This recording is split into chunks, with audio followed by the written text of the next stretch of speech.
Optimus Gun 3 sera lancé en avril prochain et toutes des fonctionnalités.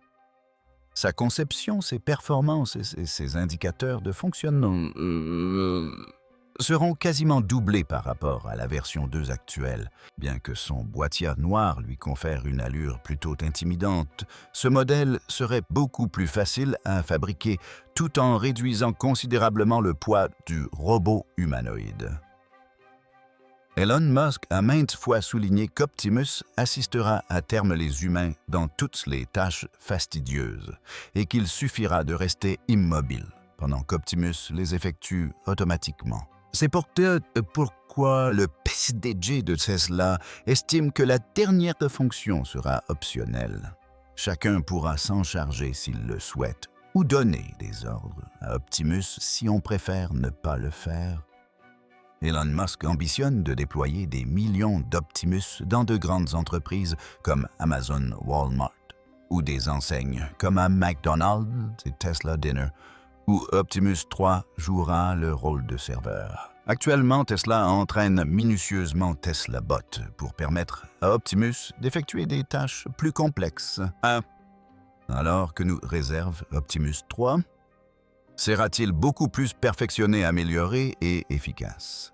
Elon Musk ambitionne de transformer Optimus en robot livreur de repas d'ici 2026 en livrant les repas directement aux voitures, aux stations de recharge Supercharger. Bien que la nouvelle Optimus de 3e génération puisse initialement servir à distribuer du popcorn comme auparavant, une promotion rapide n'est pas à exclure. Comme nous le savons, Tesla a publié la semaine dernière une photo de l'équipe Optimus, composée d'environ 210 personnes, ainsi que ce qui semble être un prototype de l'Optimus 3. Tesla amène aussi régulièrement Optimus 2 dans ses restaurants et lui permet d'effectuer des tâches de base comme aller chercher du popcorn, servir des boissons et discuter avec les clients. Beaucoup de gens trouvent le design entièrement noir d'Optimus assez effrayant, car il rappelle un scénario de Terminator comme que l'on voit dans des films. Oui, nous pensons qu'il pourrait s'agir de la Gen 3 et non de la version 2, mais Optimus est clairement camouflé, et nous pensons que sa coque extérieure modifie considérablement ce qui se cache en dessous. Nous verrons bientôt ce qu'il y a à l'intérieur, lorsque Tesla dévoilera plus de détails une fois qu'ils seront vraiment prêts. Alors qu'est-ce qui rendrait le Tesla Bot Gen 3 envisageable comme serveur? Bon, la vérité, c'est que si l'on veut un robot humanoïde quasi parfait, il lui faut un système d'ingénierie interne extrêmement avancé. Commençons par les mains, cette partie qui nous a déjà fascinés. Dans le monde de la robotique, les mains font toute la différence entre une machine industrielle maladroite et un système de service sophistiqué.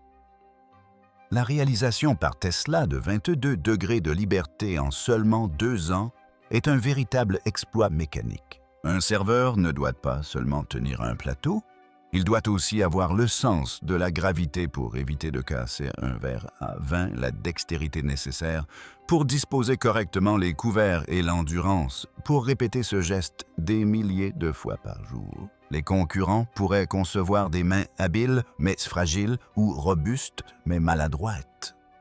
Tesla, quant à elle, a trouvé la solution idéale en combinant ces deux approches grâce à sa production interne d'actionneurs spécialisés. Lorsque les ingénieurs de Tesla insistent sur la production de masse et haut rendement, ils affirment implicitement qu'Optimus n'est pas un objet de collection, mais un outil de travail rentable.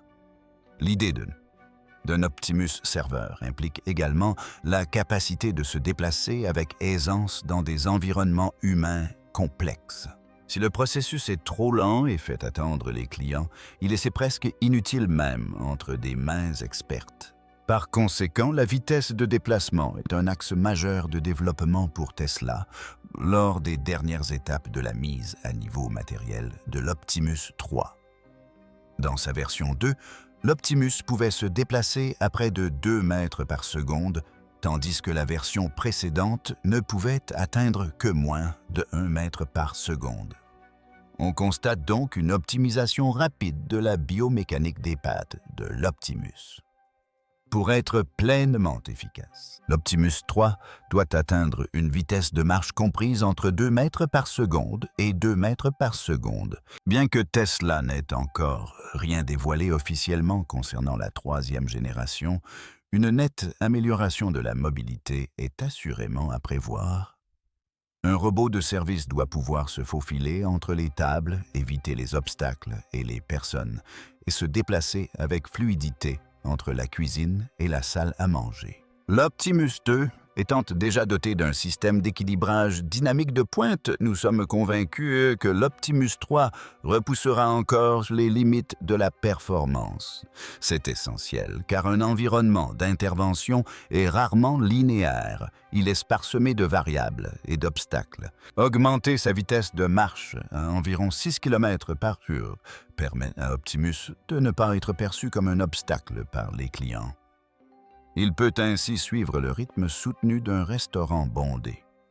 Bien que nous ayons déjà vu Optimus servir des boissons et des plats, il restait généralement immobile derrière un comptoir. Il sera fascinant de voir Optimus transporter un plateau dans une foule ou livrer des repas du restaurant directement à la voiture d'un client. Nous pensons que non seulement Optimus, mais aussi tout robot comme Onitry, Boston Dynamics, Atlas ou Figure 2 a besoin d'un système sur puce doté d'une unité de traitement neuronal capable d'effectuer au moins 5 à 10 péta-opérations ainsi que d'un processeur et d'une carte graphique puissante et économe en énergie. Ces robots nécessitent également une nouvelle génération de modèles d'IA. Ces modèles doivent traiter bien plus que le simple langage. Ils requièrent de vastes capacités des données d'entraînement riches d'une connexion Internet permanente pour des mises à jour en temps réel. Pour Optimus, la force physique et l'habileté ne sont que des prérequis. Le secret qui lui permet de véritablement servir les humains réside dans son intelligence conversationnelle. L'intégration de Grok Voice, le moteur conversationnel de XAI, est la clé pour briser la barrière entre l'homme et la machine. Imaginez dire « Hey, Optimus, apporte-moi un verre d'eau, mais pas trop froide. » Il ne s'agit pas de simples ordres logiques. Ce sont des requêtes qui exigent une compréhension contextuelle approfondie. La capacité d'Optimus à comprendre le langage naturel et à répondre intelligemment en fait bien plus qu'un simple outil de chargement et de déchargement. Il s'agit d'une entité socialement interactive. Bien que sa vitesse de réponse nécessite encore des améliorations, la présence de Grok garantit que le robot peut réfléchir avant d'agir, ce qui lui permet de gérer les situations de communication de manière intelligente et efficace. Des vidéos précédentes montrant Optimus interagissant avec le public lors d'événements ont démontré l'importance d'un robot parlant. Il captive véritablement les gens. L'histoire de l'écran OLED de 8 pouces sur le visage d'Optimus 3 mérite également d'être évoquée. Bien qu'Elon Musk n'ait pas confirmé ce design, il semblerait que Samsung ait fourni des écrans OLED de 8 pouces à Tesla qui seront utilisés pour l'Optimus. Certes, Tesla privilégie l'optimisation des coûts, mais la nécessité d'une interface expressive pour un robot humanoïde est indéniable, surtout lorsqu'Optimus est affecté à une tâche.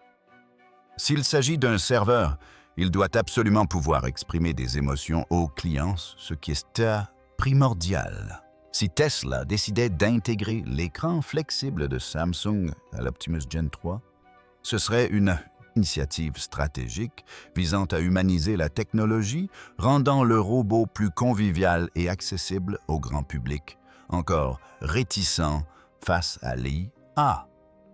Sur le plan pratique, l'étanchéité et la résistance aux intempéries que les ingénieurs de Tesla perfectionnent discrètement sur le Gen 3 constituent la solution au problème environnemental. Optimus Gen 3 sera très probablement conçu pour résister à diverses conditions météorologiques, ce qui inclut également l'eau. La résistance se situera à un certain niveau. Elon Musk a laissé entendre qu'Optimus serait quasiment étanche, ce qui ouvre la voie à des tâches plus complexes. En effet, un robot de service en restauration sera inévitablement exposé à la vapeur de la cuisine, aux éclaboussures chaudes ou même aux produits de nettoyage. Le boîtier en polymère qui recouvre 70% de son corps et les joints soigneusement scellés montrent que Tesla dote Optimus d'une enveloppe de protection suffisamment robuste pour garantir son fonctionnement fiable dans des environnements humides, sans court-circuit. Bien que résistant à l'eau, ne vous attendez pas à ce qu'Optimus Gumkash 3 puisse nager ou résister à de fortes pluies comme les appareils robustes certifiés IP68. En réalité, il ne s'agit pas d'un robot industriel conçu pour les environnements difficiles. Cependant, sa protection est largement suffisante pour accomplir des tâches simples. De plus, Optimus 3 devrait être équipé de davantage de capteurs sur ses mains, ses pieds et sa tête. Ces capteurs seront d'une grande précision et seront associés à une série de caméras 2D à l'avant et à l'arrière, ainsi qu'à de nombreuses caméras intégrées sur sa tête. Optimus imitera quasiment tous les sens humains, offrant des fonctions visuelles, auditives, tactiles et bien plus encore. Actuellement, seul Tesla semble capable de répondre à toutes ces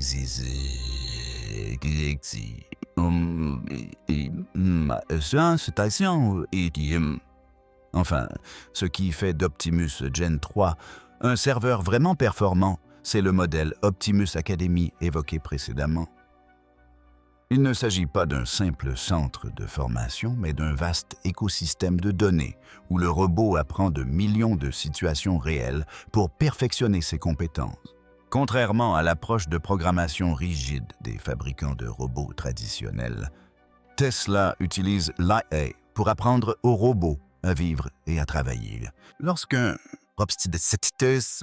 Giga Texas apprend à transporter habilement un plateau, ce savoir est immédiatement partagé avec des milliers d'autres robots à Giga à Shanghai ou partout ailleurs dans le monde grâce à des mises à jour logicielles. C'est pourquoi Elon Musk est convaincu qu'Optimus finira par être commercialisé auprès de la quasi-totalité des consommateurs à travers le monde. Une question demeure. Elon Musk n'a-t-il pas encore abordé le sujet de la batterie qu'Optimus utilisera, soit celle de Tesla, soit celle fournie par LG Energy Solutions? Des rumeurs circulent selon lesquelles Optimus utiliserait la batterie 4680 de Tesla. Mais certains articles indiquent que Tesla opterait pour la batterie NMC, plus économe en énergie. Pour fonctionner plus longtemps, le robot a besoin d'une batterie plus grande. Cependant, une batterie plus lourde implique une consommation d'énergie accrue, des moteurs, des articulations nécessaires au maintien de l'équilibre et au déplacement du centre de gravité. Par conséquent, si ce rapport est exact, la collaboration de Tesla avec LG Energy Solutions pour équiper l'Optimus de batteries ternerait. C'était tout à ce bête convaincante. Tesla privilégie la réduction du poids et de la taille de la batterie, permettant ainsi à Optimus de conserver son profil élancé et l'agilité nécessaire à un robot de service évoluant dans des espaces restreints.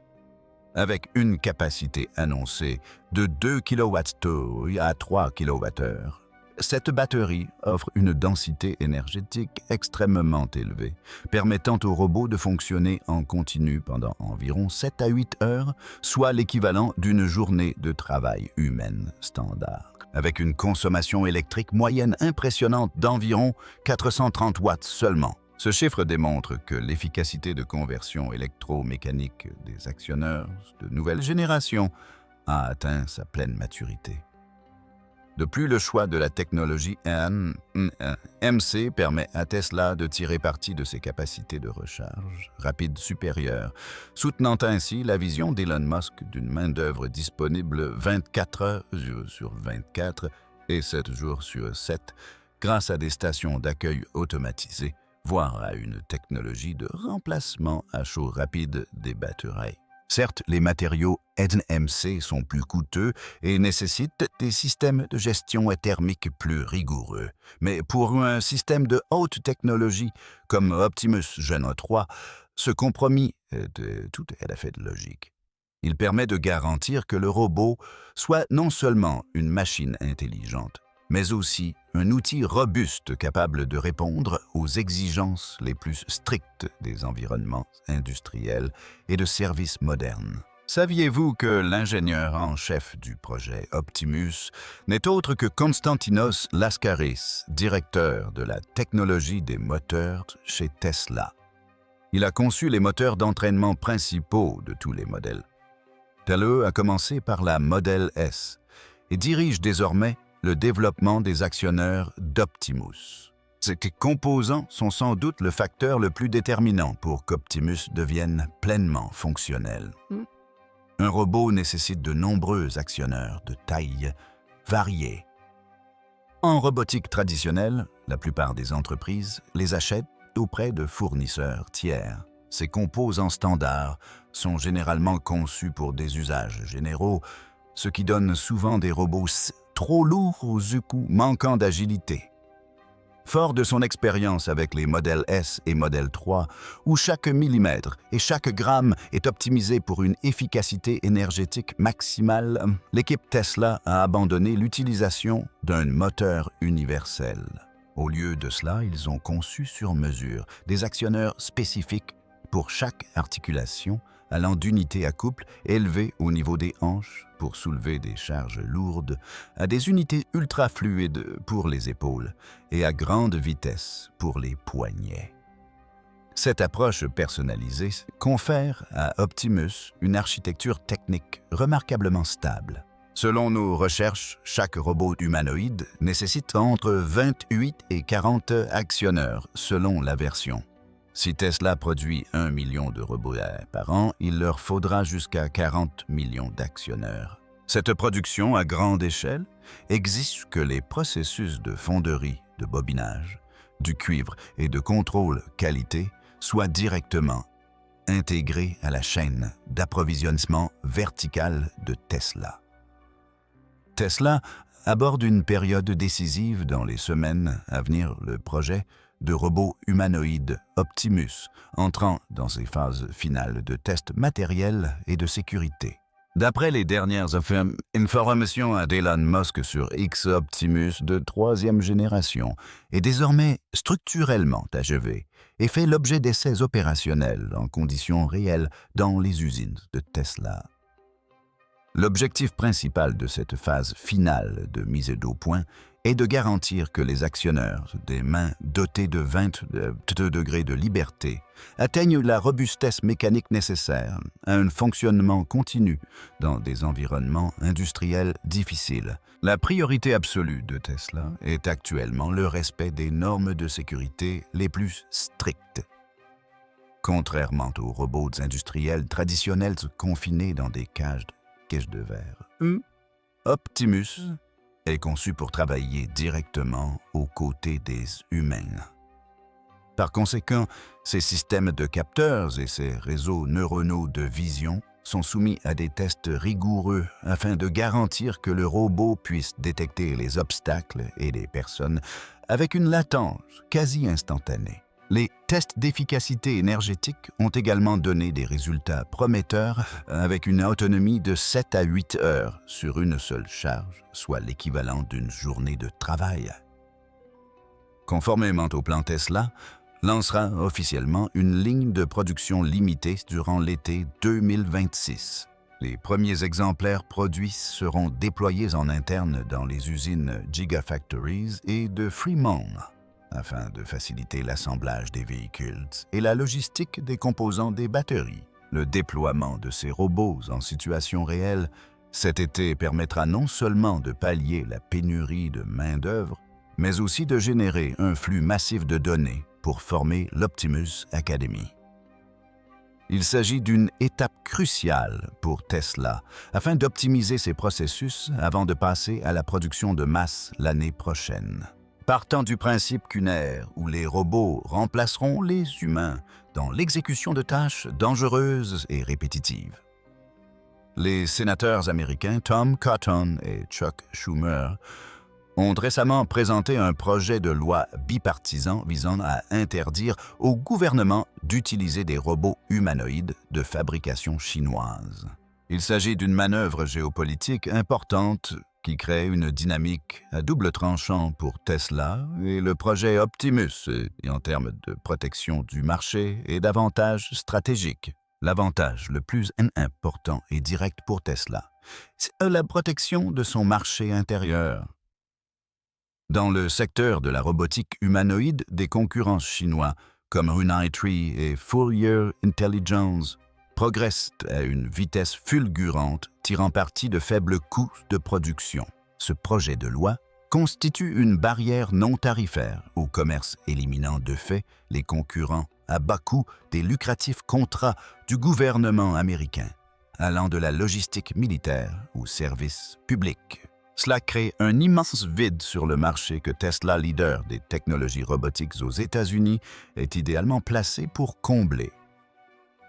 De plus, ce projet de loi renforce indirectement la confiance dans la sécurité des données chez Tesla, alors que le gouvernement américain se méfie de plus en plus des risques potentiels de portes dérobées ou de fuites de données provenant des robots chinois. Tesla peut tirer profit de cette situation pour établir une norme de sécurité Made in USA. Si Optimus s'avère sûr et transparent en ce qui concerne son logiciel conformément à la manière dont Tesla gère ses supercalculateurs de données nationaux, il deviendra le choix par défaut pour les agences gouvernementales et les entreprises qui est arrivé sensible à la sécurité. Ainsi, Tesla ne vend pas seulement des robots, elle vend de la confiance, un atout intangible mais d'une valeur inestimable. Cependant, cette stratégie géopolitique comporte des risques. Le principal désavantage de Tesla réside dans sa chaîne d'approvisionnement mondiale. Comme nous l'avons déjà analysé, la force de la robotique chinoise ne se limite pas aux produits finis, mais s'étend à un écosystème de composants très développé, des moteurs pas à pas aux capteurs abordables. Si ce projet de loi entraîne des mesures de rétorsion ou un renforcement des contrôles à l'exportation des composants chinois, les coûts de production d'Optimus pourraient exploser. Bien que la régionalisation de la chaîne d'approvisionnement soit une solution durable à long terme, l'implantation d'usines de composants en Amérique du Nord ou au Mexique nécessitera un investissement considérable en temps et en capital. Un autre risque est celui de représailles sur le marché chinois. Tesla entretient actuellement une relation symbiotique avec le gouvernement chinois, comme en témoignant le déploiement du FSD et la construction de la méga-usine. Cependant, si les États-Unis interdisent les robots chinois, Pékin pourrait facilement riposter en interdisant de la même manière Optimus sur son marché de plus d'1 milliard de personnes, en invoquant la sécurité nationale. Cela priverait Tesla de l'un des marchés de consommation les plus prometteurs au monde et nuirait à la capacité de son IA à apprendre des environnements réels et variés de la Chine. La Chine possède actuellement le pôle industriel de robotique le plus complet au monde, notamment dans des régions comme Ningbo et le Zhejiang. Les composants essentiels d'Optimus, tels que les actionneurs, les systèmes de gestion thermique et les capteurs de force, ne peuvent être obtenus ailleurs, à une échelle et à un prix comparable. Des partenaires comme Zhejiang, Sanhua et Ningbo Tuopu sont bien plus que de simples fournisseurs. Ils ont consacré des décennies à l'optimisation de la fabrication de précision pour l'industrie automobile, une expertise qu'ils appliquent désormais à la robotique. Le fait que Tesla dépende de la Chine pour 50% à 63% de ses composants illustre sa capacité à tirer parti des économies d'échelle pour réduire ses coûts de production de 131 $, à environ 46 $. Sans la Chine, le rêve d'un robot à 20 $, resterait de la pure science-fiction. Comment Tesla compte-t-elle concilier cette dépendance à la production chinoise et la pression politique croissante visant à sécuriser sa chaîne d'approvisionnement? Par ailleurs, la question de la rapidité et de l'adaptabilité se pose. À l'ère du numérique, la rapidité de mise sur le marché est un facteur de survie. Les usines chinoises ont la capacité de changer de chaîne de production et de réaliser des prototypes plusieurs fois plus rapidement que leurs homologues occidentales pour un produit évoluant aussi rapidement qu'Optimus, passant de la génération 2 à la génération 3 en un laps de temps très court. Tesla a besoin de fournisseurs capables de modifier la conception des composants presque instantanément tout en maintenant une production à volumes élevés et TVM. Toutefois, cette dépendance place Tesla dans une position symbiotique à haut risque. D'une part, la Chine fournit le matériel à bas coût nécessaire à Tesla pour rendre les robots accessibles au grand public. D'autre part, Elon Musk a ouvertement admis que la Chine est son concurrent le plus redoutable. Lorsque des entreprises comme Unitree ou d'autres entreprises chinoises fournissent des composants à Tesla, elles apprennent simultanément des normes techniques rigoureuses et de la pensée systémique de Musk, utilisant ces connaissances pour perfectionner leurs propres produits concurrents. Alors, pensez-vous que Optimus Gen 3 sera réellement disponible pour un usage domestique d'ici 2027? Quelle serait la première tâche que vous souhaiteriez qu'Optimus accomplisse pour vous? C'est tout pour aujourd'hui, notre analyse approfondie d'Optimus Gen 3. Dites-nous ce que vous en pensez dans les commentaires ci-dessous. Si cette vidéo vous a plu, n'oubliez pas de cliquer sur « J'aime » et de vous abonner pour plus d'actualités technologiques. Merci d'avoir regardé et à bientôt.